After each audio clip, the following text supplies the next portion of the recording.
Hello everyone, in this video I'm going to show you how to change the text color in a WordPress site. So for this you have to simply go to the start button, then simply type in the Chrome or the preferable browser that you would like to use, then simply click on enter.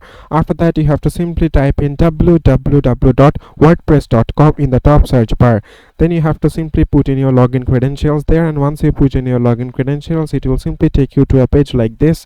From here what you need to do is simply click on the edit site option here in the quick link section, and once you click on the edit site, after that it will simply take you to a page like this, and from here you have to just simply choose a text that you would like to change the color. So let's say I would like to change the color for this one. You have to simply select this one. Then here you can see in the right hand side you have to just simply click on the settings option, and here in the block option you have to simply go to the block tab. Then here you will get the option of text. You have to just simply choose that, and you can just simply change it accordingly.